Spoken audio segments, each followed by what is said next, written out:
thanks so much for doing this. So we can hop right in. Obviously, we've been working together since just like the end of April. First thing I'd start off with is you'd obviously worked with agencies before, particularly that full service agency you guys had a little while back.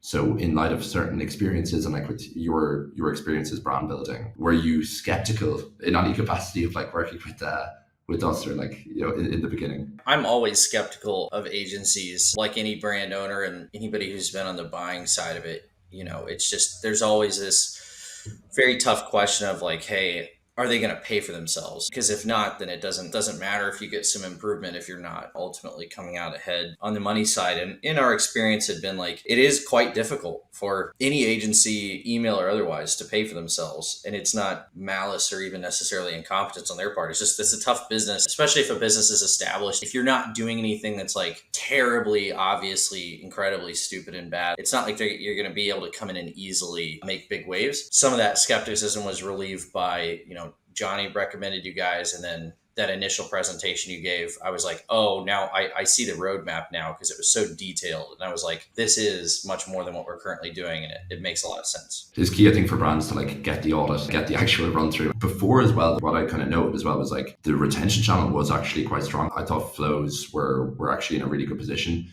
Ironically, campaigns were the thing that lifted a bit like less than the flows, even though like I thought the flows were in like a really good position. So well, that was a pleasant surprise how much better the flows were. And it doesn't surprise me too much, because you guys went a lot deeper on the flows with how meticulously planned out they were, and also just how many of them we did, how many follow-up emails. So I think for new customers, and this is something Jimmy at SendLane says a lot, you got to be very gentle with your customers, very aggressive with your prospects when it comes to the emails. And I think we did that with the flows, and that's the big thing. And of course, more meticulous planning and better copywriting overall, that you guys are able to bring to the table with the flows made a big difference. And I think that's one of the reasons our overall ads have been more efficient. I do credit the flows a lot, because like that's a big part of what helps people convert. So yeah, the flows were big. It feels like campaigns are doing a lot of heavy lifting, and I'm interested to see what the data is from June. Like you said, we're still letting the dust settle, but I think we'll see campaigns really crushed in June, I think. But compared to before, I feel like we're doing a lot more campaigns, and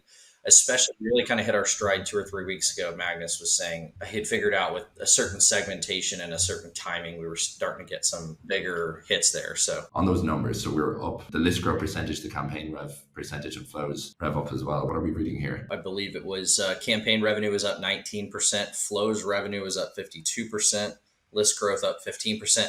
And the important thing to mention about list growth is like, you could say, oh, well, list growth is up because you have more visitors, or maybe your ads are doing better. That's not the case. Overall site traffic was down 17.7%, because we were still in the middle of this like massive meta decline, and we were pulling back because we had lost money the previous month actually on ads. We lost a few $1,000, and in May we were profitable, not by a ton, but we were profitable. Part of that was pulling back though, in cleaning up our ad account, which we were doing at the same time. So that brought site traffic down by 17, almost 18%, but list growth was still up 15%. So I'm really interested to see what the numbers are in June, because now that kind of stabilized in terms of overall volume. I think it did still fall a little bit, because we were still cleaning and compressing to get needed to be, but it was much more stable. And so I'm interested to see how that went, because I know we only launched that pop-up like halfway through May. So I think we could have like some very pleasant surprises in flows, and it'd be 71 over 200, so 35.5% increase in email revenue, which is sounds about right. Yeah, not too bad at all in that respect. Yeah, and like you were saying, it's not like we didn't really have anything going. We had some flows that were built out that I think were left over from the lady at the previous agency. Infrastructure was from a previous agency, so like she knew what she was doing. Wasn't amateurish there, but we were only sending 4 campaigns, maybe 5 or 6 campaigns a month, and now we've been able to, with better segmentation and everything, you guys have been able to increase the number of campaigns a lot, which has helped. Would you recommend KMH to other businesses if they happen to stumble across? Yeah, absolutely. I think I already have recommended you guys to a couple people. I'll continue to do so. I mean, email is now went from being something I was like, well, it's there, but it's not doing a ton for us, to like, it's what I'm most bullish on in terms of like, hey,